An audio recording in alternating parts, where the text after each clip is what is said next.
नमस्कार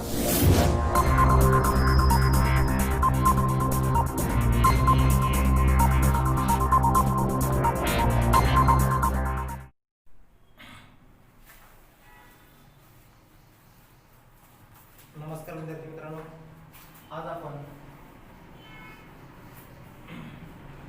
मी मारुती जाधव आज आपण टेन्स जो 10वीचा आपण ग्रामर सुरू केलेला आहे त्यामध्ये टेन्सचा पहिला प्रकार जो होता सिंपल प्रेझेंट टेन्सचा पहिला प्रकार पाहिलेला आहे, अभ्यासलेला आहे.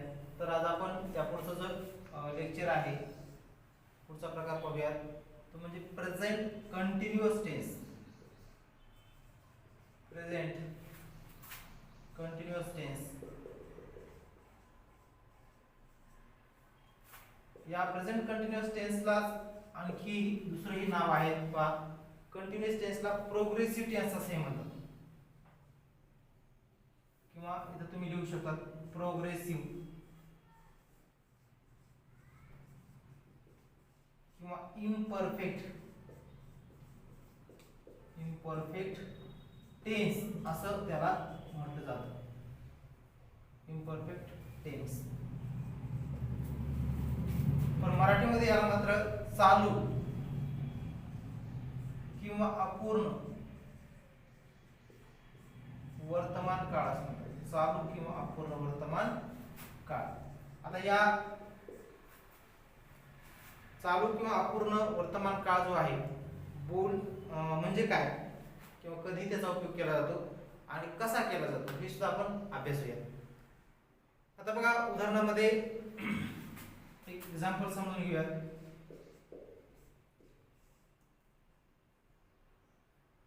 I am reading a book. I am reading a book या वाक्याचा मराठीत अर्थ होतो मी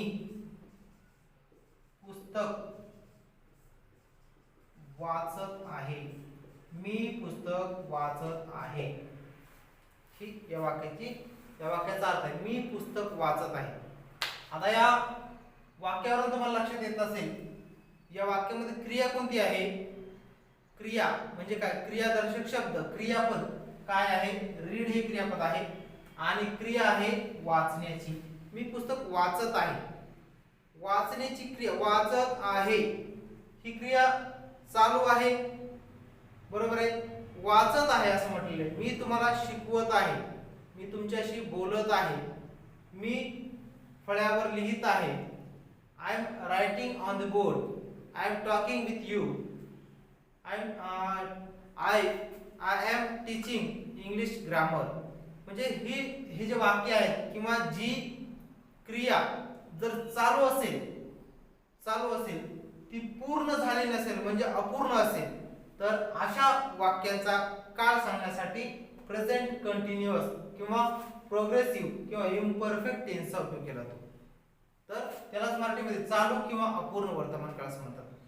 मग हा काळ ओळखायचा जर असेल तर यासाठी फॉर्म्युला सुद्धा एक सूत्र आहे. काय आहे पहा, सब्जेक्ट प्लस एम किंवा इज किंवा are plus V1 plus ING plus object.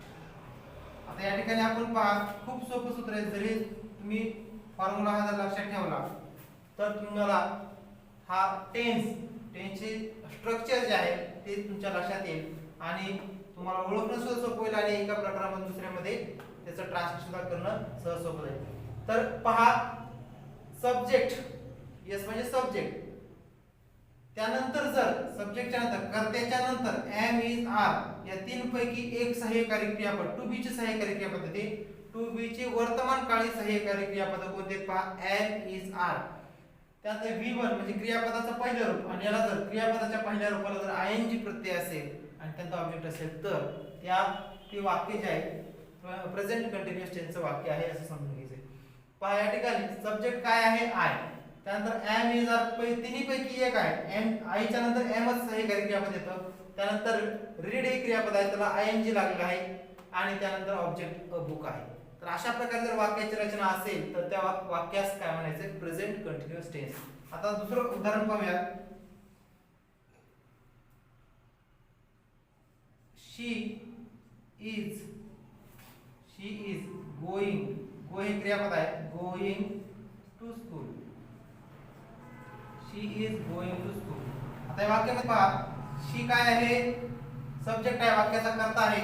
Is हे सहाय्यकारी क्रियापद आहे, त्यालाच हेल्पिंग वर्ब म्हणतात. त्यानंतर आयएनजी लागले क्रियापदाला आणि ऑब्जेक्ट आहे.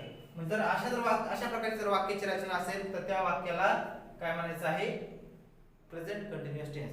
शी इज गोइंग टू स्कूल, ती शाळेत जात आहे. शाळेत जाण्याची क्रिया आणखी पूर्ण झालेली नाही, अपूर्ण आहे. आणि जर ज्या क्रियांचा काळ अपूर्ण आहे, क्रिया चालू असते, अशा क्रियांना किंवा अशा वाक्याला प्रेझेंट कंटिन्युअस टेन्स असं म्हणतात. तर मग लक्षात ठेवा, आणखी काही उदाहरण पाहूयात. Sita is dancing on the stage. Sita is dancing on the stage. Sita स्टेजवर नाचत आहे. नाचण्याची क्रिया कशी आहे, सीताची चालू आहे. त्यामुळं अशा पद्धतीनं तुम्ही टेन्स, कंटिन्युअस प्रेझेंट टेन्स जो आहे तो ओळखू शकता. त्यानंतर they are playing kho kho, they are playing kho kho. आता पहा, ते खो खो खेळत आहेत. खो खो खेळण्याची क्रिया अपूर्ण आहे, म्हणून या ठिकाणी हे जे वाक्य आहे ते प्रेझेंट कंटिन्युअस टेन्सचं वाक्य आहे. तर अशाच पद्धतीनं म्हणजे वाक्य तुम्ही करू शकता. आणि लक्षात ठेवायचा हा formula, subject plus am is are plus V plus I N G plus O. आणि याच वाक्याचा आता आपण या वाक्यातून प्रश्न सुद्धा तयार करू शकतो, प्रश्नार्थक वाक्य. जर समजा कंटिन्युअस प्रेझेंट कंटिन्युअस टेन्सचा जर प्रश्न तयार करायचा असेल तर तो प्रश्न तयार कसा करायचा बघा. खूप सोपं आहे प्रश्न तयार करणं. दिलेल्या वाक्यात प्रेझेंट कंटिन्युअस टेन्स जे आहे, दिलेल्या वाक्यामध्ये म्हणजे अपूर्ण वर्तमान काळ जे आहे, अपूर्ण वर्तमान काळामध्ये कर्त्याच्या नंतर जे सहाय्यकारी क्रियापद आहे, जसे की एम आहे, इज आहे किंवा आर आहे, हे जर वाक्याच्या सुरुवातीला घेतले तर या ठिकाणी प्रश्न तयार होतो. कसा होतो बघा. आता वाक्याच्या सुरुवातीला आणि कोणता प्रश्न तयार होतो, तो व्हर्बल क्वेश्चन तयार होतो. आता पहा, या ठिकाणी एम आहे, एम हे सहाय्यकारी क्रियापद जर सुरुवातीला घेतलं एम, आणि नंतर जर वाक्याचा कर्ता जर नंतर घेतला am I reading, am I reading a book, आणि वाक्याच्या शेवटी प्रश्नार्थक चिन्ह. तर अशा प्रकारे म्हणजे तुम्ही व्हर्बल क्वेश्चन सुद्धा तयार करू शकता. एम हा तुझा 2 नंबरचा जो शब्द आहे, हेल्पिंग वर्ब, सुरुवातीला घ्या आणि जो वाक्याचा कर्ता आहे तो 2 नंबरला घ्या. तर अशा प्रकारे तुमचा या ठिकाणी क्वेश्चन तयार होईल. आणि तो क्वेश्चन म्हणजे व्हर्बल क्वेश्चन असे आपल्याला म्हणतात. व्हर्बल क्वेश्चन का म्हणायचंय, कारण की वाक्याची सुरुवात जर सहाय्यकारी क्रियापदाने झाली, हेल्पिंग वर्बने वाक्याची सुरुवात जर झाली, वाक्याची सुरुवात बघा कशाने झाली, helping verb am is are या जर शब्दाने झाली, याशिवाय हेल्पिंग वर्ब जे दुसरे आहेत त्यांनी जर झाले असेल, किंवा जर त्या प्रश्नाचं उत्तर येस किंवा नो मध्ये देता येत असेल तर त्याला सुद्धा व्हर्बल क्वेश्चन म्हणतात. याचं दुसरं सुद्धा नाव काय आहे, व्हर्बल क्वेश्चनचं येस नो टाइप क्वेश्चन. आता याचा पहा, येस किंवा नो मध्ये कसं देता येतं. Am I reading book, am I reading book, yes I am reading book, किंवा यस आय एम असे तुम्ही उत्तर देऊ शकता. किंवा निगेटिव्ह मध्ये द्यायचं असेल तर नो आय एम नॉट. अशा प्रकारे तुम्ही या व्हर्बल क्वेश्चनचं आन्सर देऊ शकता.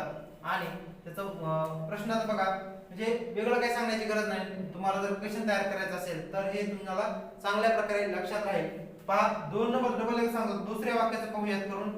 काय करायचंय, व्हर्बल क्वेश्चन तयार करायचं आहे. व्हर्बल क्वेश्चन कसं करायचं बघा. शी इज गोइंग टू स्कूल असं सेंटेन्स आहे, शी इज गोइंग टू स्कूल. आता याचा व्हर्बल क्वेश्चन कसा होईल तयार.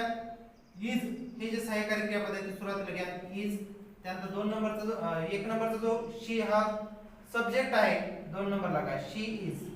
यांच्या जागा बदलल्या, शी इज असं होतं, तर इथं आता काय झालेले इज शी, आणि त्या पुढचं जशा तसं लिहायचं आहे. Is she going to school, is she going to school, आणि वाक्याच्या शेवटी प्रश्नार्थक चिन्ह.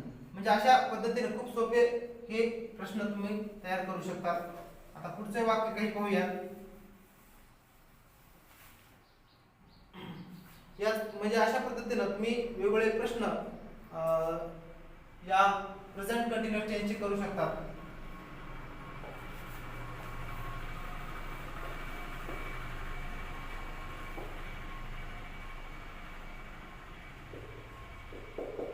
तुम्ही मी जे काय या ठिकाणी वाक्य देतो तुम्हाला त्या वाक्याचं तुम्ही हे करायचे प्रश्न तयार करायचे आहेत आणि तुमच्या नोटबुक मध्ये सुद्धा लिहायचे ते.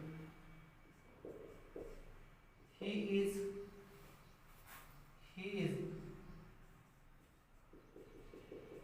writing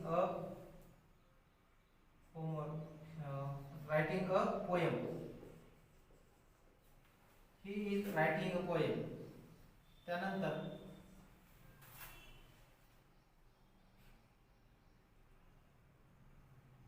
सीता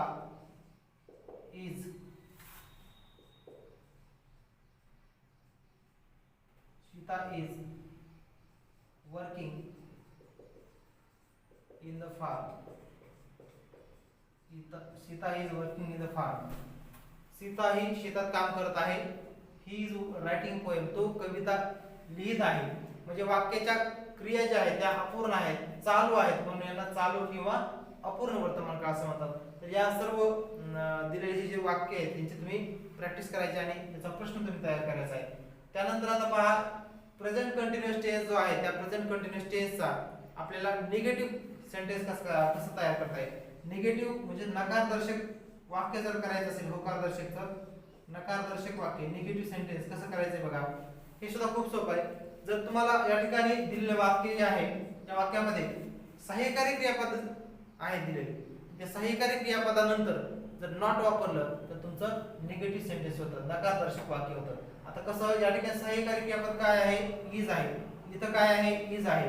मग एम इज आर यानंतर जर म्हणजे प्रेझेंट कंटिन्युअस टेन्स मध्ये एम इज आर ही सहाय्यकारी क्रियापद असतात आणि त्याच्यानंतर जर नॉट वापरलं तर ते होतं निगेटिव्ह. आता पहा मग कसं होईल, he is not working, he is not writing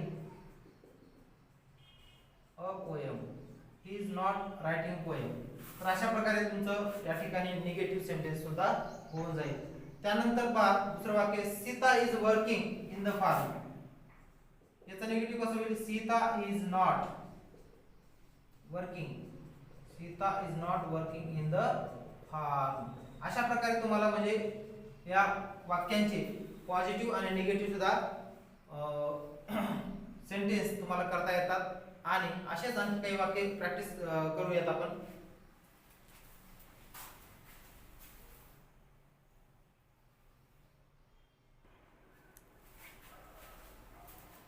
तर अशा प्रकारे नकारदर्शक वाक्य जे आहेत आणखी यांची प्रॅक्टिस करूयात. They are watching TV. आता या वाक्याचं प्रश्नार्थक आणि नकारदर्शक म्हणजे निगेटिव्ह आणि क्वेश्चन दोन्ही करायचं आहे. आता निगेटिव्ह अगोदर क्वेश्चन करूयात. क्वेश्चन कसा करायचा आहे बघा.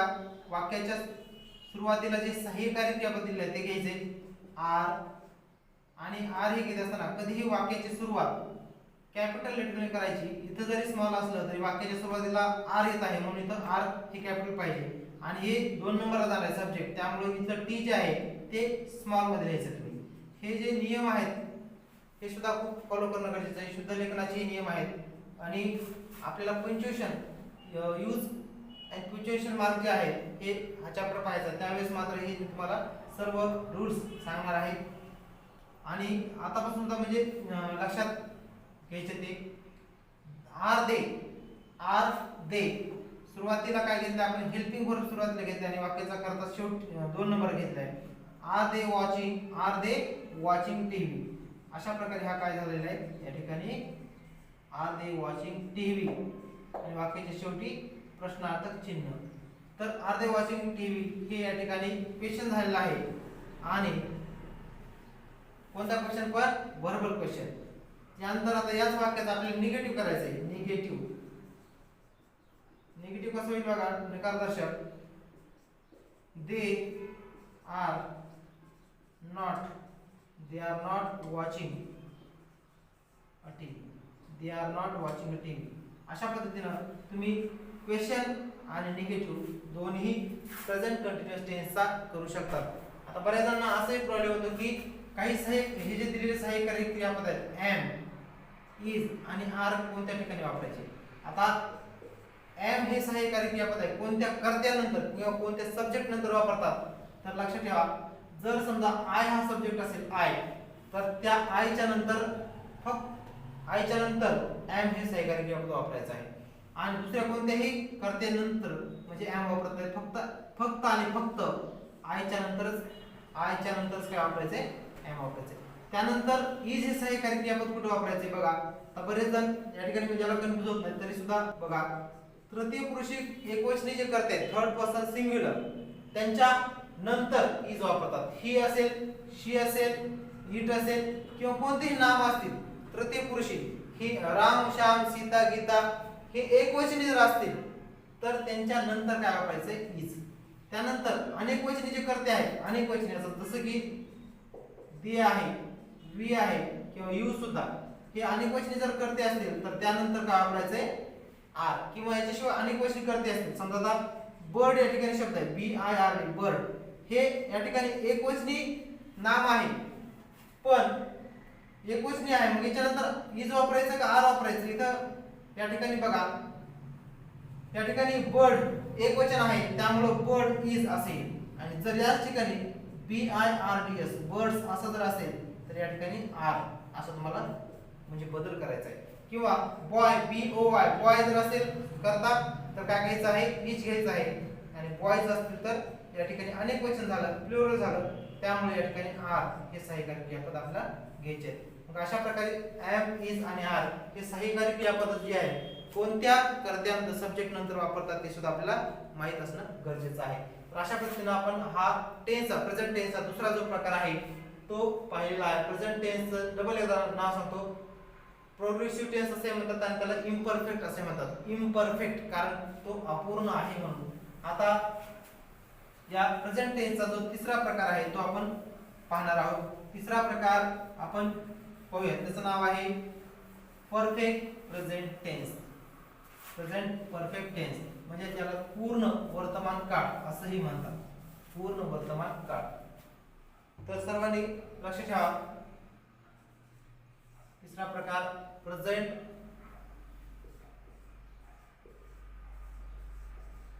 Perfect tense. Present perfect tense. तर प्रेझेंट परफेक्ट टेन्सला मराठीमध्ये काय म्हणतात तुम्हाला आता सांगितलं आहे पूर्ण वर्तमान काळ. पूर्ण वर्तमान काळ असं प्रेझेंट परफेक्ट टेन्सला म्हणतात. Present tense present perfect tense जो आहे तो कोणत्या ठिकाणी वापरतात याचा उपयोग कसा करतात आणि याचा फॉर्म्युला काय आहे हे सुद्धा आपल्याला माहिती असणे गरजेचे. त्याच्या अगोदर पहा त्याच्या नावामध्ये आहे पूर्ण वर्तमान काळ. पूर्ण वर्तमान काळामध्ये एखादी क्रिया जर पूर्ण झाली असेल वर्तमान काळात एखादी क्रिया जर पूर्ण झाली असेल तर हे सांगण्यासाठी या प्रेझेंट टेन्सचा प्रेझेंट परफेक्ट टेन्सचा उपयोग केला जातो. एवढंच म्हणजे याच्याबद्दल आपल्याला सांगता येईल. म्हणजे एखादी क्रिया वर्तमान काळामध्ये पूर्ण झालेली असते. आता जसे की पहा वाटल्यास लिहू शकता तुम्ही वर्तमान काळात एखादी क्रिया पूर्ण झाली आहे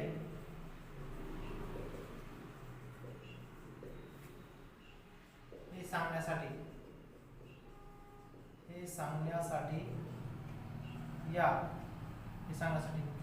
पूर्ण वर्तमान काळाचा उपयोग करतात. पूर्ण वर्तमान काळाचा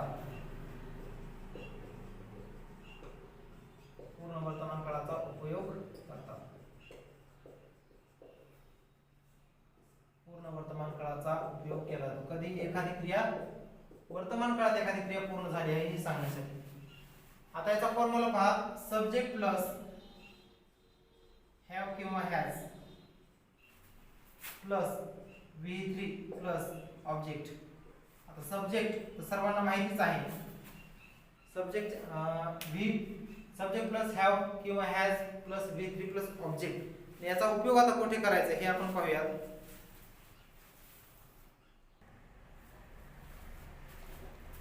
आता या ठिकाणी पहा जो तिसरा प्रकार आहे प्रेझेंट परफेक्ट टेन्स याचा फॉर्म्युला आपण या ठिकाणी लिहिलेला आहे.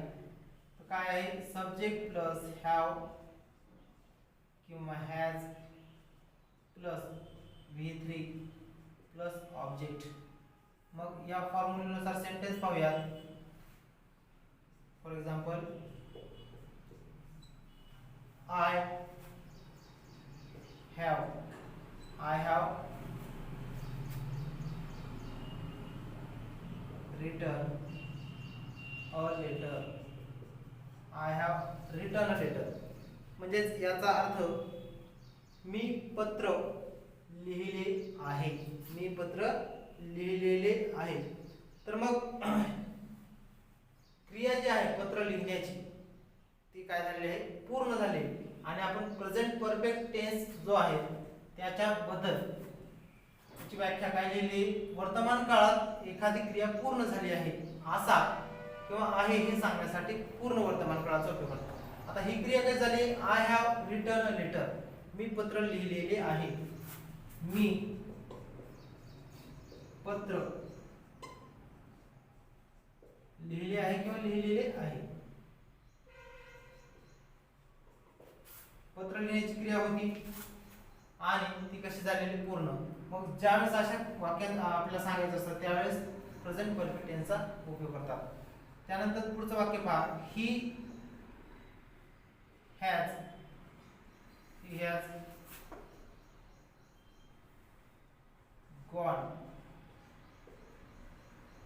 gone to village. He has gone to village. तो गावाला गेला आहे. तो गावाला गेला आहे म्हणजे क्रिया कशी झाली आहे पूर्ण झाली आहे. आता पहा या ठिकाणी फॉर्म्युला काय दिला आहे सब्जेक्ट प्लस हॅव किंवा has plus V3 plus O. आता बरेच जण इथं हॅव कधी वापरायचं आणि हॅज कधी वापरायचं याच्याबद्दल सुद्धा कन्फ्यूज होतात. मग हॅव आणि हॅज हे दोन्हीही टू हॅव ची काय आहेत वर्तमानकाळी रूपे. टू हॅव ची वर्तमानकाळी रूपे हॅव आणि हॅज. मग हॅज कधी वापरायचं पहा आय या कर्त्यानंतर आय वी यू दे या कर्त्यानंतर आणि जर अनेक वचनी करता जर असेल अनेक वचनी करता तर काय वापरायचे हॅव वापरतात. जर ही शी इट किंवा जर एखादा तृतीय पुरुष करता असेल राम श्याम सीता गीता तर त्याच्यानंतर मात्र काय वापरतात हॅज वापरतात. अशा प्रकारे हे हॅव आणि हॅज यांचा उपयोग केला जातो. तर लक्षात ठेवायचे हे सुद्धा खूप महत्त्वाचं आहे. तृतीय पुरुषी करतो जसं की राम नाव आहे रामच्या नंतर काय वापरायचं हॅज वापरायचे. श्याम आहे श्यामच्या नंतर काय वापरायचं हॅज वापरतात. इट असेल इटच्या नंतर पाहिलं आपण जसं की आता गीता आहे गीता हॅज. त्यानंतर बर्ड आता एक सांगितलं तुम्हाला उदाहरण बर्ड BIRD बर्ड. तर असे शब्द त्याच्यात एक वचनी आहे करता तर काय वापरायचं हॅज वापरायचं. आणि जर बर्ड्स असं असेल BIRDS बर्ड्स आणि एक वचनी करता जर असेल त्यानंतर मात्र हॅव वापरायचं. हेच नाही तर बॉईज असेल तर हॅव. गर्ल्स असेल तर हॅव. गर्ल असेल गर्ल सिंग्युलर असेल तर हॅज. तसंच स्कूल असेल तर एक स्कूल आहे हॅज. स्कूल्स असेल तर काय वापरायचं हॅव. म्हणजे सिंग्युलर जर असेल कोणतंही नाव एक वचनी असेल ते हॅज वापरायचं आणि अनेक वचनी असेल ते हॅव वापरायचं आहे. तर अशा प्रकारे हे दोनही हेल्पिंग वर्बचा उपयोग तुम्हाला त्या योग्य त्या कर्त्यानंतर त्याचा उपयोग करायचा आहे. याशिवाय आता याच वाक्याचा प्रश्नार्थक वाक्य जर करायचं असेल प्रश्न जर तयार करायचा असेल तर तो प्रश्न तयार करत असताना काय करायचंय टू हॅवचे जे रूप आहेत हॅव किंवा हॅज हे जर वाक्याच्या सुरुवातीला जर घेतले तर त्यांचा प्रश्न तयार होतो. आता पहा या ठिकाणी हे वाक्य आहे I have written a letter. आता वाक्याच्या सुरुवातीला काय घ्यायचं सांगितलं आहे हॅव वाक्याच्या सुरुवातीला घ्या आणि वाक्याचा कर्ता 2 नंबरला घ्या. या ठिकाणी काय होईल तयार क्वेश्चन तयार होईल. तो कोणता क्वेश्चन असेल व्हर्बल क्वेश्चन असेल. व्हर्बल क्वेश्चन म्हणजे वाक्याच्या सुरुवातीला जर सहाय्यकारी क्रियापद असेल तर त्याला व्हर्बल क्वेश्चन म्हणतात आणि त्याचं उत्तर येस किंवा नो मध्ये देतात. ते आता अगोदरच्या लेक्चर मध्ये तुम्हाला सांगितलेलं आहे. मग घ्या हॅव आणि सुरुवातीला घेत असताना कॅपिटल लेटर मध्ये have I written a letter, have I written a letter आणि वाक्याच्या शेवटी प्रश्नार्थक चिन्ह द्यायचं आहे. Have I written a letter, मी तुला पत्र दिलं आहे का? यस आय हॅव म्हणजे हो. मग येस किंवा नो मध्ये नो आय हॅव नॉट किंवा आय हॅवंट अशा पद्धतीनं तुम्ही या प्रश्नाचं उत्तर येस किंवा नो मध्ये देऊ शकतात. म्हणून याला म्हणायचं आहे व्हर्बल क्वेश्चन. त्यानंतर याच वाक्याचा प्रश्न आपण जसा पाहिला तसाच आता निगेटिव्ह सेंटेन्स म्हणजे नकारदर्शक वाक्य कसं होईल हे सुद्धा पाहूयात. आता पाहूयात निगेटिव्ह कसं करायचंय. निगेटिव्ह कसं करायचं मग लगेच पाहूयात आपण. म्हणजे टेन्स पाहत असताना लगेच त्या वाक्याचा प्रश्न कसा करायचा आणि निगेटिव्ह कसं करायचं हे सुद्धा लगेच आपण शिकून घेऊयात. आणि सर्वांनी हे फॉर्म्युले जे आहेत ते सुद्धा लक्षात ठेवायचे आहेत. आता पहा जे दिलेले सहाय्यकारी क्रियापद असतात, सहाय्यकारी क्रियापदाच्या नंतर नॉट वापरलं की झाला निगेटिव्ह. इतकं म्हणजे सोपं आहे. निगेटिव्ह सुद्धा सोपं आहे आणि व्हर्बल क्वेश्चन सुद्धा सोपं आहे. याच्याशिवाय क्वेश्चनचा जो दुसरा प्रकार आहे डब्ल्यूएच क्वेश्चन, तो सुद्धा खूप सोपा आहे. सहाय्यकारी क्रियापदाच्या अगोदर जर डब्ल्यूएच वर जर वापरला तो सुद्धा तर त्या ठिकाणी डब्ल्यूएच क्वेश्चन तयार होतो. आणि तो कसा होतो आपण सेपरेट चॅप्टर मध्ये तिथं पाहणारच सर्व. तर आता या ठिकाणी पाहूया निगेटिव्ह सेंटेन्स. तर निगेटिव्ह कसं होईल हे वाक्य पाहायचं आणि याच्यानंतर हॅवच्या नंतर नॉट वापरायचं. I have not written a letter, I have not written a letter, I have not written a letter. अशा प्रकारे आम्ही या वाक्याचा प्रश्न तयार केला आपण आणि निगेटिव्ह सेंटेन्स सुद्धा तयार केला आहे. असेच बरेचसे वाक्य असतात त्यांचं आपण आता पाहूयात. दुसरं काही वाक्य Lata has sung song, Lata has संग अ सॉन्ग, संग सॉन्ग. मित्रांनो पहा या ठिकाणी सब्जेक्ट दिलेला आहे वाक्याचा लता, हॅज हे हेल्पिंग वर्ब आहे, संग V3 आहे V3 आणि ऑब्जेक्ट काय आहे सॉन्ग. आता या ठिकाणी आपल्याला जी क्रियापद जे असतात verb V1 V2 V3 V4. आता या ठिकाणी पहा बरेच जण V1 म्हणजे काय नाव सुद्धा आहे. V1 बेस म्हणजे क्रियापदाचं मूळ रूप असतं. V2 म्हणजे पास्ट टेन्स असतो, पास्ट टेन्स. आता जसं की आपण सिंपल पास्ट टेन्स मध्ये त्याचा उपयोग करतो V2 चा. V2 म्हणजे पास्ट टेन्स, V3 म्हणजे पास्ट पार्टिसिपल असतं. हे V3 क्रियापदाचं तिसरं रूप म्हणजे काय असतं पास्ट पार्टिसिपल, जे की या ठिकाणी संग हे वापरलं आहे, इथं रिटर्न वापरलं आहे. आणि V4 म्हणजे प्रेझेंट पार्टिसिपल, प्रेझेंट पार्टिसिपल म्हणजे क्रियापदाला ING प्रत्यय लागलेलं असतं. तर अशा प्रकारे हे नाव सुद्धा आहेत, तुम्हाला नाव माहित पाहिजे आणि ते लक्षात ठेवायचे सर्वांनी. आता या ठिकाणी काय करायचं आपल्याला अगोदर करायचा आहे प्रश्न. प्रश्न तयार करत असताना तुम्हाला अगोदर सांगितलेलं आहे की वाक्याच्या सुरुवातीला सहाय्यकारी क्रियापद घ्या, हॅज घेतलेला आहे. त्यानंतर लता म्हणजे जो काही करता असेल तो वाक्याच्या नंतर घ्या. लता संग a song, Lata has Lata संग सॉन्ग, हॅज लता संग सॉन्ग, लतानं गाणं गायलं आहे. बरं, मग त्याचं उत्तर yes, yes Lata has sung song किंवा no Lata has not sung song असे तुम्ही आन्सर देऊ शकता. आता हेच निगेटिव्ह करायचं असेल तर कसं करा. लता हॅज नॉट संग a song, Lata has not sung song. अशा पद्धतीनं या प्रेझेंट परफेक्ट टेन्सचं तुम्ही प्रश्नार्थक करू शकतात आणि नकारदर्शक सुद्धा वाक्य करू शकतात. अशा प्रकारे तुम्हाला ह्या इतकं म्हणजे सोप्या पद्धतीनं हा जो टेन्स आहे तो आपण या ठिकाणी शिकत आहोत. आणि आता मग जर हे तुमच्या जर लक्षात आलं असेल तर आपण त्याच्या पुढचा जो प्रकार आहे प्रेझेंट टेन्सचा चौथा प्रकार तो अभ्यासणार आहोत. आणि चौथा प्रकाराचं नाव आहे, काय नाव आहे, चौथा जो प्रकार आहे प्रेझेंट टेन्सचा तो म्हणजे प्रेझेंट कंटिन्युअस परफेक्ट टेन्स. पूर्ण अपूर्ण वर्तमान काळ, पूर्ण अपूर्ण वर्तमान काळ हे त्या चौथ्या प्रकारचं नाव आहे. बघा present continuous perfect tense, present continuous perfect tense, याला पूर्ण अपूर्ण किंवा चालू पूर्ण असंही म्हणतात. चालू पूर्ण किंवा पूर्ण अपूर्ण तुम्ही कोणत्याही पद्धतीने लक्षात ठेवू शकता. चालू पूर्ण वर्तमान काळ, चालू पूर्ण वर्तमान काळ. तर मग या चालू पूर्ण वर्तमान काळ जो आहे हा, तर याबद्दल आपण आज माहिती घेऊयात. याच्या अगोदरच्या लेक्चर मध्ये आपण सिंपल प्रेझेंट टेन्स पाहिलेले आहे. दुसरा प्रकार कंटिन्युअस प्रेझेंट टेन्स अभ्यासला, त्यानंतर प्रेझेंट परफेक्ट टेन्स अभ्यासला आणि आता आपण अभ्यासूयात प्रेझेंट परफेक्ट कंटिन्युअस किंवा प्रेझेंट कंटिन्युअस परफेक्ट टेन्स. तर बघा, हा जो काळ आहे, हा काळ भूतकाळामध्ये एका विशिष्ट वेळी म्हणजे या काळाची क्रिया सुरू झालेली असते.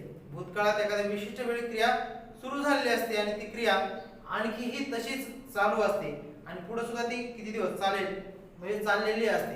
आता समजा उदाहरणामध्ये हा वर्तमान काळ आहे प्रेझेंट टेन्स, आणि ही जी क्रिया आहे प्रेझेंट कंटिन्युअस परफेक्ट टेन्स मध्ये, ही क्रिया भूतकाळात कधीतरी सुरू झालेली असते.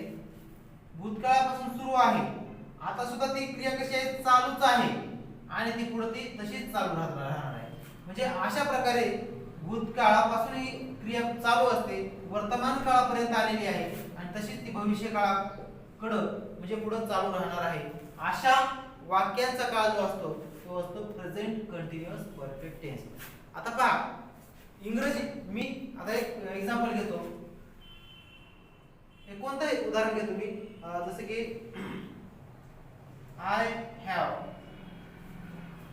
I have been learning an English. I have been learning an English. आता या ठिकाणी या वाक्यामध्ये पहा काय सांगितलं आहे, I have been learning an English. तर मग या वाक्यामध्ये याचा अर्थ होतो मी इंग्रजी शिकत आलेलो आहे. मी इंग्रजी शिकत आलेलो आहे. मी इंग्रजी शिकत कधी आलो होतो, ज्यावेळेस मी 5वीला पहिलीला. आता इंग्रजी शिकण्याची क्रिया म्हणजे आज झाली का, आता सध्या तर चालूच आहे वर्तमान काळात. तर ती क्रिया भूतकाळात ज्यावेळेस तुम्ही पहिलीला होता तिथून इंग्रजी शिकण्याची क्रिया सुरू झाली आहे आणि ती सध्या क्रिया कशी आहे, चालूच आहे. 10वीला जर तुम्ही असलात, इंग्रजी शिकण्याची क्रिया पहिलीपासून सुरू झाली, पहिली, दुसरी, तिसरी, first, second, third, fourth, 10th पर्यंत. तिथून पुढं आता तुमची संपली का क्रिया, ती शिकण्याची क्रिया नाही. ही क्रिया आणखीही पुढं म्हणजे जोपर्यंत तुम्ही शिक्षण क्षेत्रात आहे तोपर्यंत शिकणार आहात. म्हणजे ही क्रिया भविष्य काळापर्यंत सुद्धा काय होणार आहे, राहणार आहे, चालू राहणार आहे. अशा वाक्यांचा काळ कोणता असतो, प्रेझेंट कंटिन्युअस परफेक्ट टेन्स. म्हणजे जी क्रिया भूतकाळात सुरू झाली असते, अंशतः पूर्ण झाली ती क्रिया. भूतकाळात तुम्ही काही शिकला, सध्या सुद्धा शिकत आहात आणि भविष्य काळात तुम्ही म्हणजे शिकतच राहणार आहात, क्रिया ती करत राहणार आहात. अशा वेळेस या काळाचा उपयोग केला जातो. आणि याचा फॉर्म्युला आहे बघा, सब्जेक्ट प्लस हॅव किंवा has plus been plus V1 plus ING plus object. खूप सोपं म्हणजे हा सुद्धा टेन्स आहे. पहा, सब्जेक्ट हॅव किंवा हॅज दोन्हीपैकी एक सहाय्यकारी क्रियापद, त्यानंतर वापरायचं आहे बीन आणि V plus ING plus object. याच सूत्रानुसार वरचं वाक्य आहे, सब्जेक्ट आहे हॅव किंवा हॅज पैकी एक हॅव वापरले, बीन वापरले. लर्निंग, लर्न हे मुख्य क्रियापद होतं आणि त्या लर्न या क्रियापदाला ING हा प्रत्यय लागलेला आहे आणि एन इंग्लिश हे या ठिकाणी ऑब्जेक्ट आहे. आता याच अशाच पद्धतीने दुसरं वाक्य पाहूया, they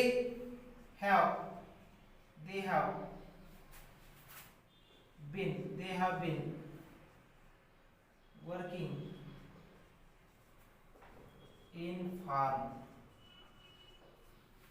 ते शेतामध्ये काम करत आलेले आहेत, ते शेतामध्ये काम करत आलेले आहेत. अशा पद्धतीनं जर वाक्य तुम्हाला जर म्हणजे भूतकाळात क्रिया सुरू झाली असते आणखी ती चालू आहे, पुढे चालूच राहणार आहे हे सांगायचं असेल तर प्रेझेंट कंटिन्युअस टेन्सचा उपयोग करतात.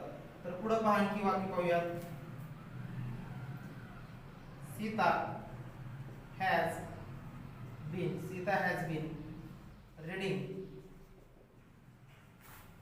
अ book. Sita has been reading a book. Sita पुस्तक वाचत आलेली आहे. सीता पुस्तक वाचत आलेली आहे. म्हणजे सीता ही जी आहे बऱ्याच कालावधीपासून पुस्तक वाचत आहे आणि ते वाचत राहणार आहे. अशा पद्धतीचा जर टेन्स तुम्हाला अशा पद्धतीचं वाक्य जर सांगायचं असेल तर या फॉर्म्युल्याचा उपयोग करून तुम्ही सांगू शकता. आता याच्याशिवाय हे जे वाक्य आहेत यांचा आपल्याला प्रश्न तयार करायचा असेल किंवा जर निगेटिव्ह सेंटेन्स करायचं असेल ते सुद्धा आपल्याला करता येतं. आणि ते कसं करायचं आहे हे आपण पाहूयात. बघा,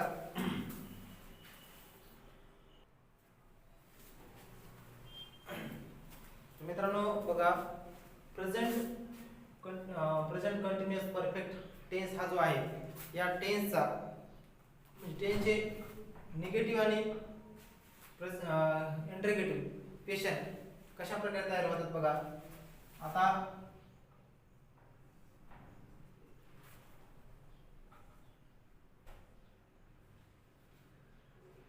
Virat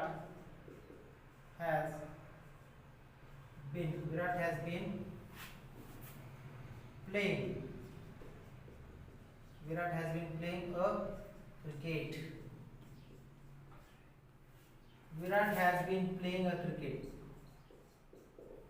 आता याचा अर्थ काय होतो? विराट क्रिकेट खेळत आलेला आहे. विराट क्रिकेट खेळत आले. या वाक्याचा जर प्रश्न करायचा असेल तर काय करायचंय? वाक्याच्या सुरुवातीला काय करायचं? जसं आपण याच्या अगोदर पूर्ण वर्तमान काळ म्हणजे प्रेझेंट परफेक्ट टेन्स मध्ये केलं होतं तसंच या ठिकाणी वाक्याच्या सुरुवातीला घ्यायचं आहे सहाय्यकारी क्रियापद. हॅज सुरुवातीला घ्या, घेतल्यास त्यानंतर विराट म्हणजे कर्ता वाक्याचा 2 नंबरला घ्यायचा आहे. Has Virat been playing a cricket. Has Virat been playing cricket. आणि वाक्याच्या शेवटी काय करायचं आहे? प्रश्नार्थक चिन्ह द्यायचं आहे. Has Virat been playing cricket हा झाला प्रश्नार्थक चिन्ह. तसंच आता या वाक्याचं निगेटिव्ह करायचं असेल जसं आपण परफेक्ट प्रेझेंट टेन्स मध्ये केलं होतं, पूर्ण वर्तमान काळामध्ये केलं होतं, हॅव किंवा हॅजच्या नंतर काय केलं होतं? नॉट वापरलं होतं. तसंच इथं सुद्धा सेम ॲज इट इज. तर मग या ठिकाणी वापरा आणि निगेटिव्ह करा. Virat has not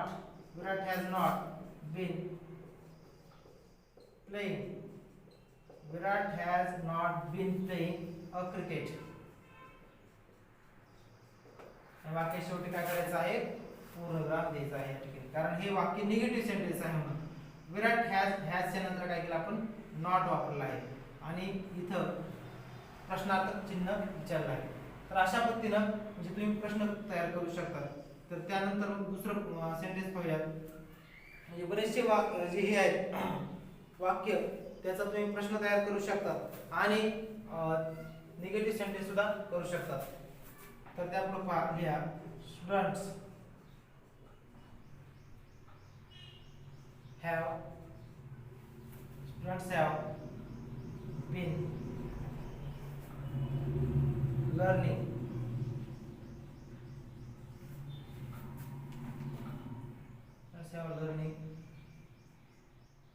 English to math.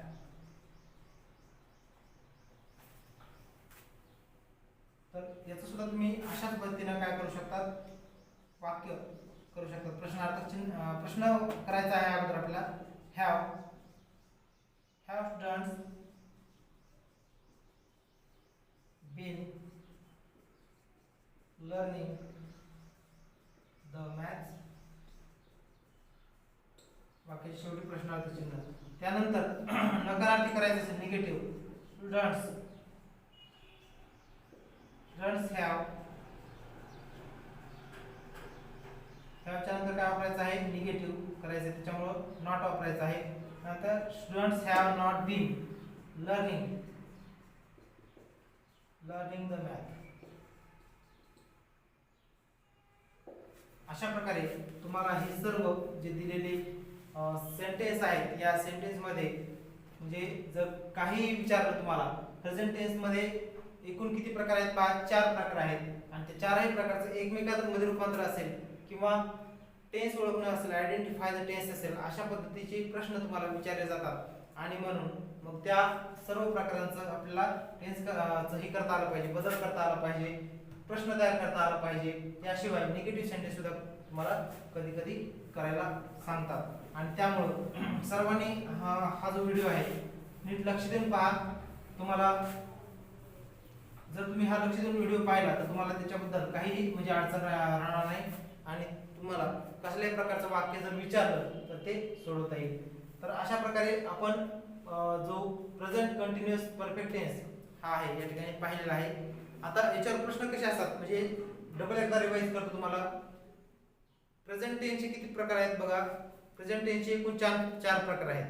Simple present tense हा पहिला प्रकार, कंटिन्युअस दुसरा प्रकार प्रेझेंट कंटिन्युअस टेन्स, आणि तिसरा प्रकार प्रेझेंट परफेक्ट टेन्स, चौथा प्रकार प्रेझेंट कंटिन्युअस परफेक्ट टेन्स. असे 4 उपप्रकार. आणि आजच्या व्हिडिओमध्ये आपण 4 प्रकारापर्यंत पाहिले. तर त्याच्या पुढचा जो भाग आहे तो उद्या पाहूया. धन्यवाद.